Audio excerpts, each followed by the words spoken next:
All right, here we go. First civilizations, cities, states, and unequal societies, 3500 BCE to 500 BCE. All right, so I know there's a lot of objectives here, but you guys can do it. You should be able to establish the relationship between the first civilizations and the agricultural revolution. So continuing with our theme here in the first unit, connecting chapter 2 to chapter 3. Contrast civilizations with other forms of human communities. So you're going to be comparing them to nomadic societies, herding, small, semi-permanent sedentary societies compared to full-blown civilizations. Explore when, where, and how the first civilizations arose in human history. That's going to be important and tie in with our geography theme here. Can explore how the emergence of civilizations transformed how humans lived and how their societies were structured. So we'll be looking more at your social hierarchies. And you should be able to show the various ways in which civilizations differed from one another. So comparing your civilizations in different regions, such as Mesopotamia, to the Egyptian River Valley civilization. And you should be able to explore the outcomes of the emergence of civilizations, both positive and negative, for humankind, leading into our transition of empires in the next unit 4 through 7.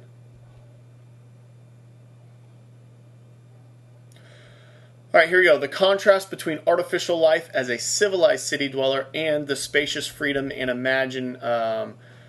simplicity of earlier times still resonates today. There's still that idea of kind of moving away from the city or moving out of urbanization. And of course, there's still the theme of moving back into the city. Civilizations are a relatively recent phenomenon in human history, made possible by the surplus produced by the agricultural revolution that we saw in chapter 2. The distinctive features of civilizations are cities with monumental architecture and populations in the tens of thousands, powerful states that could compel obedience and wage large-scale warfare, and much greater inequality in economic function, wealth, and social status. We're going to see a chart here that gives even a little bit more detail in a few slides, the definition of our civilizations. But that key there is cities. They're going to have agriculture, but they're also going to have defense. They're going to have writing. They're going to have specialized skills. So I'll show you a chart here in a second. All right, civilization was a global phenomenon. 6 major civilizations and smaller manifestations that we're going to look at in a few slides here, and you'll see some maps on those as well. They were scattered around the world and developed around 3500 BCE. Introducing the first civilizations, we will be in Mesopotamia with Sumer, which was 3500 to 3000 BCE. The first written language will occur in this region. That is an important fact to make sure that you remember. And close right afterwards, you're going to have the Egyptians and Nubians over in that northeastern Africa region as well. And they will have some direct contact with each other. But again, that Sinai Peninsula, very small, so it wasn't like there was massive wars between the two. But you will see some overlap with the Egyptian empires towards the end of their reign, getting some ground. Norte Chico, again, sorry for brutal pronunciations. I did not take Spanish, I took German in high school. Emerged 3000 and 1800 BCE, so we'll be looking at that Peru area and the central coastal area.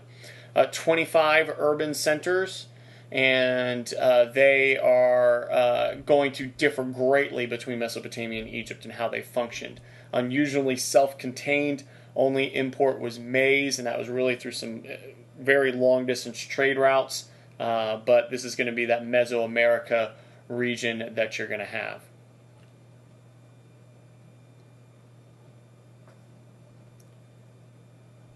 All right, and here's an image of some of that housing during these civilizations that are going to emerge. Here are our locations. Again, if you need to pause this for time's sake, I'm going to keep moving forward. Mesoamerica. Sorry, Mesopotamia. I just brutalized that. Mesopotamia. And here's another map of Mesopotamia. And here's Egypt again. As I said earlier, they kind of expanded up. You can see that going up into Syria. All right, the Indus Valley civilization will be the next one that we're going to look at, kind of in that present-day Pakistan region, 3000 to 2000 BCE.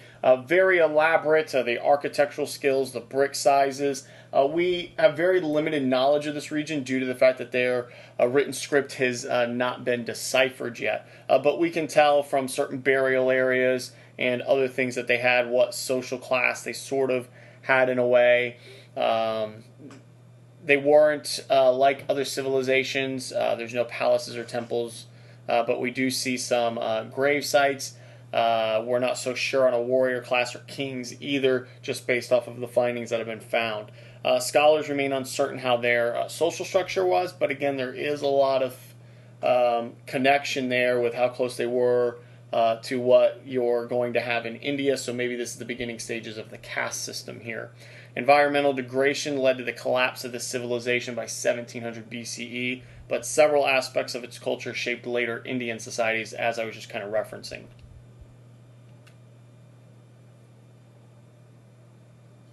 All right, and there's an image of your ancient Harappan city that you're going to have, kind of in that northern area between your two major rivers,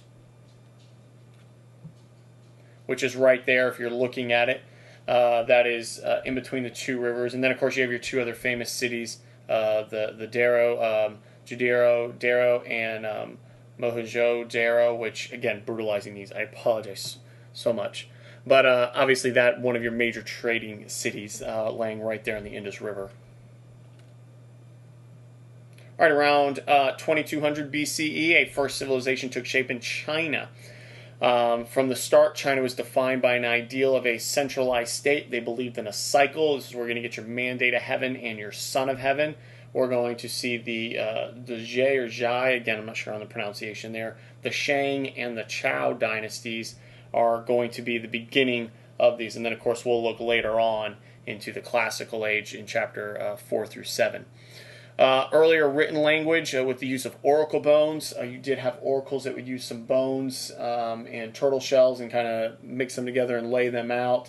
You also had some early forms of your writing where they would lay those shapes out, eventually developing into that Chinese writing that you have where symbols are representing those items. China has maintained impressive cultural continuity into modern times, which will be a theme that we look at with their continuity. China is always the easiest when it comes to continuity. A lot of the other places it's a little bit harder because of the amount of change in world history. All right, next will be the Olmecs, produced a first civilization much later. You're looking in the Gulf of Mexico near present-day Veracruz. Cities arose from competing chiefdoms and produced elaborate ceremonial centers, which is very true. We'll see this in South America as well with ceremonies. Created the first written language in the Americas by around 900 BCE. They will definitely influence the Maya in Mesoamerica, and then later on the really complicated one that also is a city that I just can't pronounce. Again, did not take Spanish. Sorry about that. Other smaller civilizations also flourished. The Nubian civilization south of Egypt, as I briefly mentioned earlier. And then, of course, you're going to have some cities in China as well that will be around that area that are going to have some heavy influence. The question of origins. First civilizations have their roots in the agricultural revolution. First civilizations tended to develop from earlier competing chiefdoms that already had some social rank and economic specialization. A lot of times you'll see city-states that were built so close to each other starting to compete, and then of course maybe merge together in unity. I don't know why I keep messing this up. Mesopotamia is going to have a bunch of city-states and eventually later on lead into some empires. The process was gradual and evolutionary.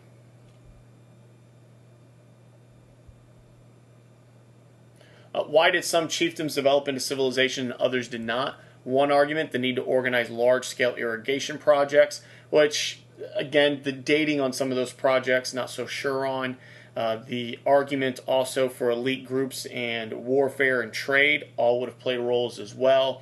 You also have the population density, creating some competition there, and fighting for agricultural lands was very limited. So all of these could have been reasons to kind of form some more structure and organization to make things continue to function.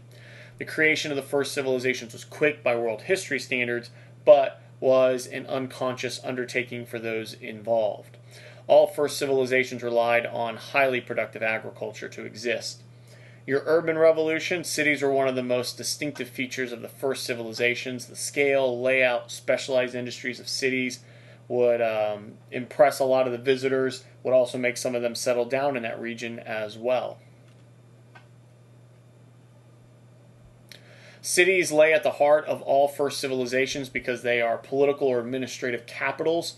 Whether it's either somebody who has rose to power through their management of irrigation or through military, either way you're going to have some type of political structure controlling a lot of these, not all, but a lot of these.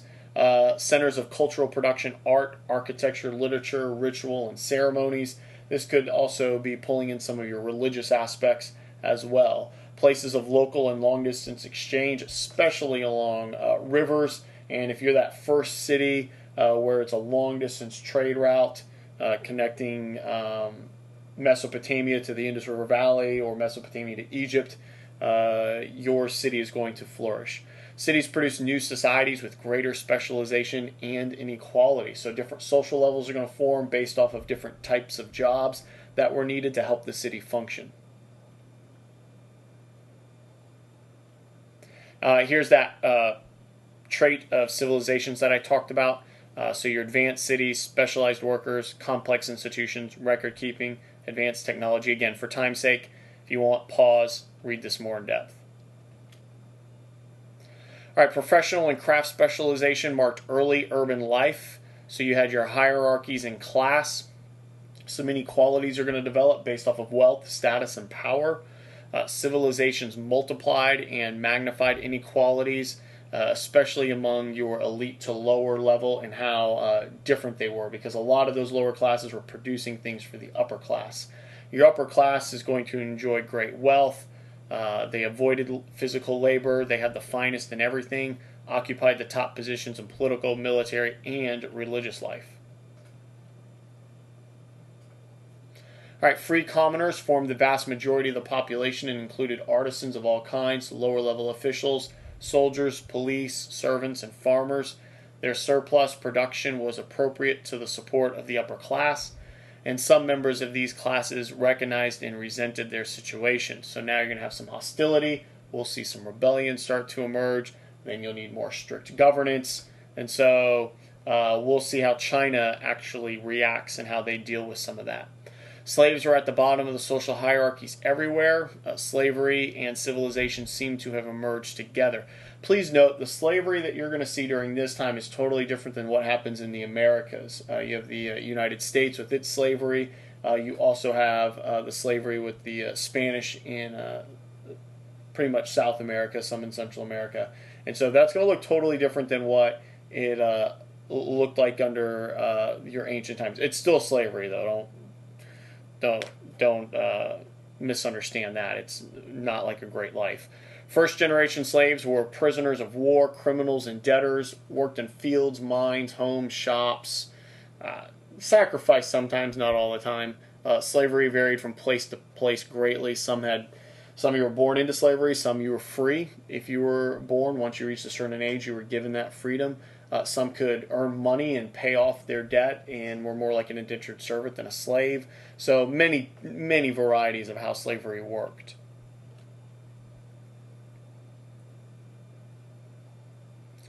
Hierarchies of gender, civilizations everywhere undermined the earlier and more equal relationship between men and women. A lot of people say this was a process that occurred during the agricultural revolution because man was taken out of that hunting environment where he had his own alone time. He would go out for a week, maybe even 2 weeks for hunting, and come back, and in some tribes was glorified for what they brought back. And that was enough. And then all of a sudden, slowly over time, that is taken away, and where men felt like they had some kind of power and glory and authority are going to transition that in becoming dominant over women. And so whether that's the case or not, there is a little bit of evidence for that, but a lot of people believe it happened during that chapter 2 where The agricultural revolution made men switch their occupation and caused some hostility, and of course were in the home a lot more than they had used to be. Women remained relatively equal to men in the beginning stages, but again, as your inequality emerges, they are going to be the ones who lose a lot of the rights. But patriarchy gradually emerged in first civilizations. We'll see more intensive agriculture with animal-drawn plows, and large dairy herds favored male labor over female due to strength. Patriarchy also developed in civilizations without plow agriculture, such as Mesoamerica and the Andes. The declining position of women was a product of growing social complexity. The association of women with nature because of their role in reproduction may also have played a role in being more submissive to men. Warfare may also have contributed to patriarchy. Again, that strength that's going to be involved there. Private property and commerce also may have played a role, as men were wanting to feel some ownership. Again, they used to bring back the food, and there was kind of some pride there, and now they don't have that, so the land that they are going to settle and protect, they're deeming as their own. Need to restrict female sexual activities to assure inheritance by the father's offspring. So now you're starting to get a little bit more strict in some of those cultural aspects as well, just so your lineage is continued.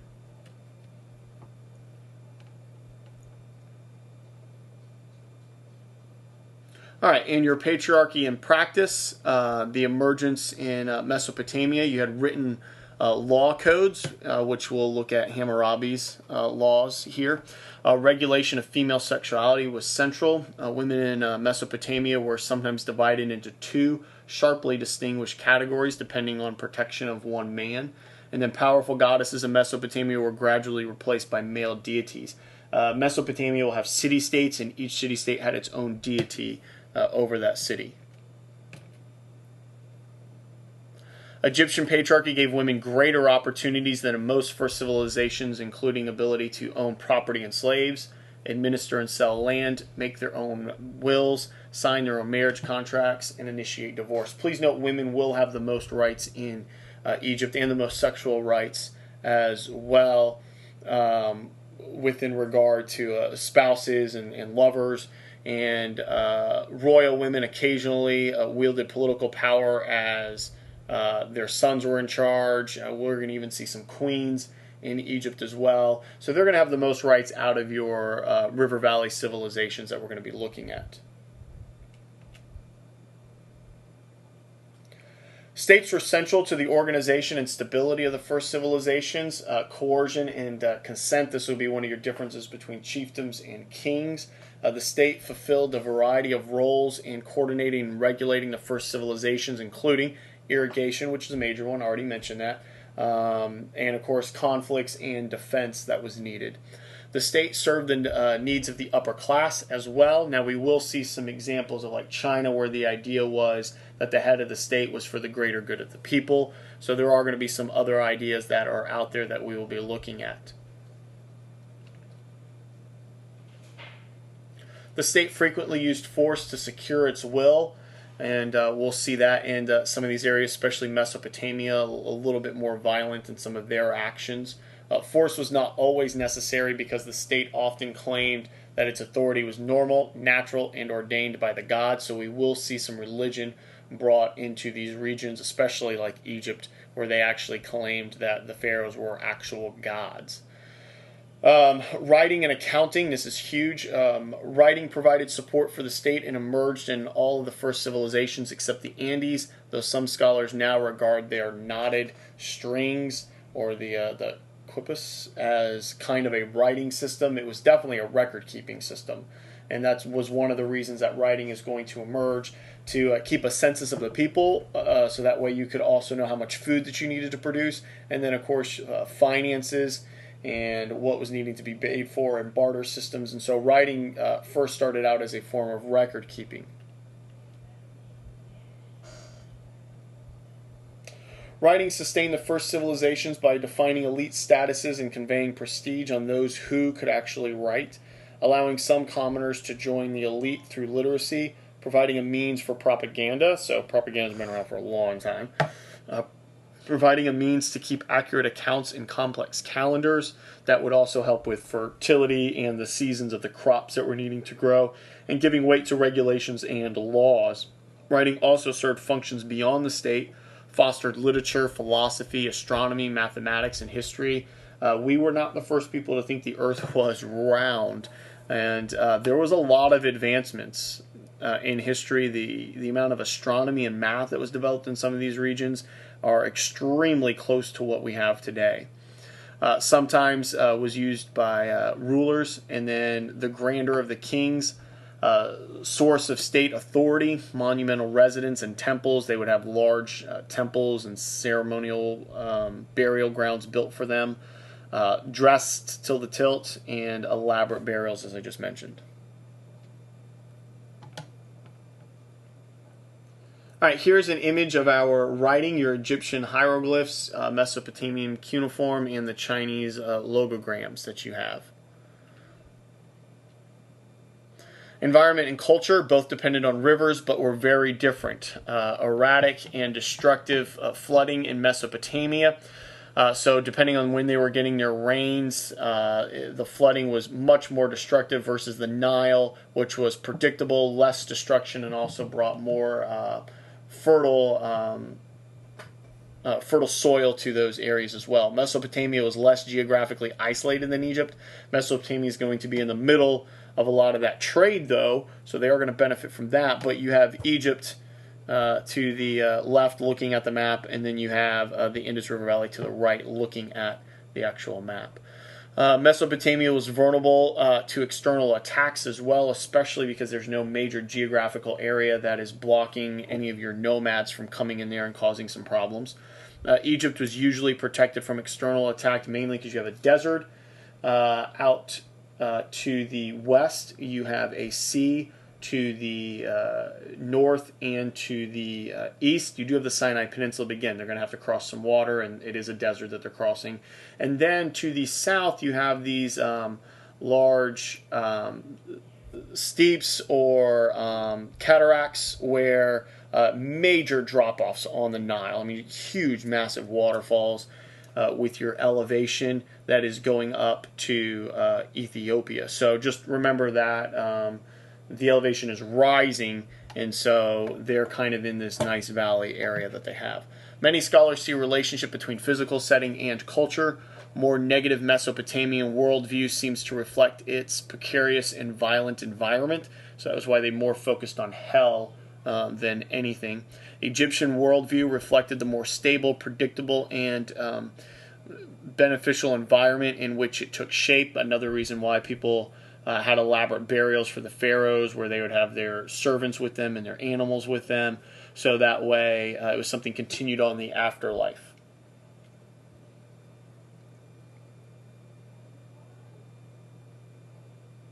Environmental impact of rising population in southern Mesopotamia: deforestation, soil erosion, and salinization of the soil weakened the Sumerian city-states, leading to foreign conquest and northward shift of Mesopotamia's cultural centers. We're going to see multiple civilizations arise with the Akkadians, the Hittites, the Assyrians, the Philistines, Israel, though they don't ever really conquer the whole area, Babylon. And so you're going to see a lot of those areas and continue to shift up in those city-states that are there. Obviously, city-states next. The political system of Mesopotamia and Egypt differed sharply, with Mesopotamia having city-states and Egypt having more of a state. Mesopotamia, for its first 1,000 years, was organized into a dozen or more separate city-states. Each city-state was ruled by a king. 80% of the population lived in city-states for protection. They had giant walls. Some of those still can be looked at today with what's been discovered by archaeologists. Environmental devastation and epidemic warfare ultimately led to the conquest by outside forces after about 2350 BCE. These outside powers built large territorial states or bureaucratic empires encompassing all or most of Mesopotamia. Egypt, on the other hand, around 3100 BCE, several earlier states or chiefdoms merged into a unified territory that stretched more than 1,000 miles along the Nile. For 3,000 years, Egypt maintained its unity and independence with few interruptions, which is quite impressive for its region. Most Egyptians lived in agricultural villages, perhaps because of greater security with being an empire. The pharaoh, a god in human form, was the focus of the Egyptian state, and from 2200 to 2000 BCE, anarchy, when the state was restored, pharaohs never regained their old power like they had. You'll also see where you get that Upper and Lower Egypt as well during that time period if you're ever looking at a map. Interaction and exchange. Egypt and Mesopotamia frequently interacted because the Sinai Peninsula is at least an area that can be done with trade. Egypt's agriculture benefited from interaction. Mesopotamian models may have influenced Egyptian step, pyramid, and system of writing. Egypt's divine kingship seems to have been derived from central or eastern Sudan. Both Mesopotamia and Egypt carried on extensive long-distance trade, which is important to note because trade is always a huge theme on the AP exam. Mesopotamian sea trade with the Indus Valley civilization as early as 2300 BCE. Keep that in mind. A lot of times we think these ancient cultures just had land trade routes. We're seeing boats here. They could fish. They could go out into the ocean. They had some navigation, and of course following that coastline there, they can be connected. Mesopotamian trade with Anatolia, Egypt, Iran, and Afghanistan, and Egyptian trade in the Mediterranean and Middle East. Egyptian trade in Nubia and along the eastern African coast. So there's a huge trade network that you're having during these early river valley civilizations, especially among these three in that region. All right, and so you can see the overlap on this map. Again, if you want, pause it, look at the map a little bit more in detail. Again, some more trade maps for you guys as well with items and animals traded. Again, if you need to pause it, go for it. Mesopotamian and Egyptian cultural influences moved along trade routes. Hebrews migrated from Mesopotamia to Palestine and Egypt earlier in their history. The Phoenicians in present-day Lebanon were commercially active in the Mediterranean basin. They were very good due to their geography. A lot of the Phoenicians and Greeks are going to be great seamen and fishermen. Some Indo-European people settled in north-central Anatolia, sustained contact between Nubia and Egypt as well. We'll even see the Egyptian Empire kind of move up into that region at certain points. And Mesopotamia and Egypt were also influenced by their neighbors. Indo-Europeans brought horses and chariots. We will see chariots down in Egypt and heavily in Mesopotamia. The Indo-European Hittites conquered the Babylonian Empire in 1595 as well, so we're seeing the strength of some of these. The Hyksos invaded using chariot-based armies and ruled Egypt between 1650 and 1535. We'll also see some Nubians come up into that Egypt as well. Mesopotamians and Egyptians adopted chariot technology. The arrival of the Hyksos spurred further innovations in Egypt.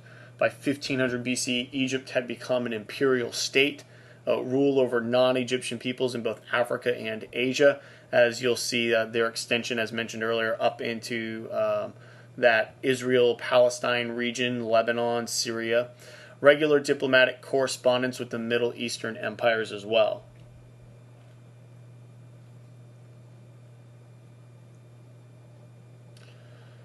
All right, and reflections.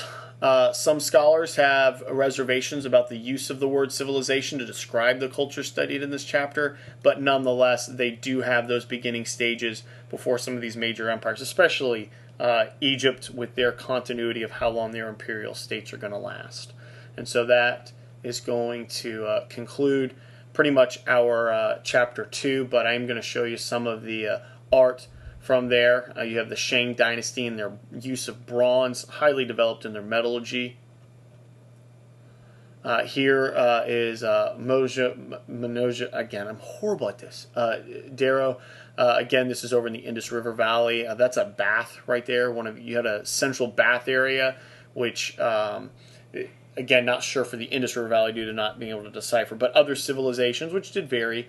Some of these were central bath areas where people would go to bathe. Some of these were deity pools where people would claim healing in them. This is one of your ziggurats in Mesopotamia. This is an Olmec head, so we're going over to Mesoamerica here with this one.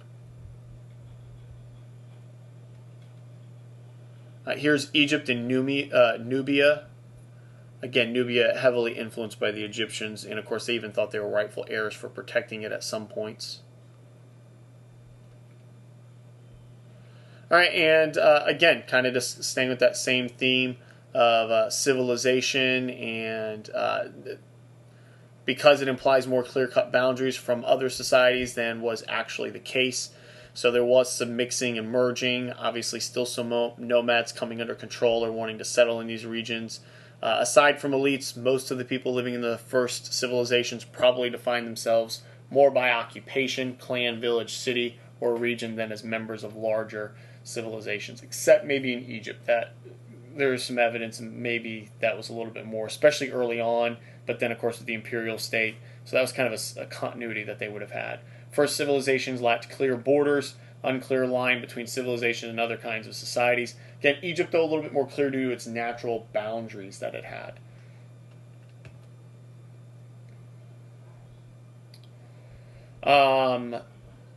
But again, civilization is a purely described term designating a particular type of human society, one with cities, states, without implying any judgment or assessment, any sense of superiority or inferiority. So just kind of remember the cities, the states, specialization, writing, all of those parts of civilization. And that will conclude.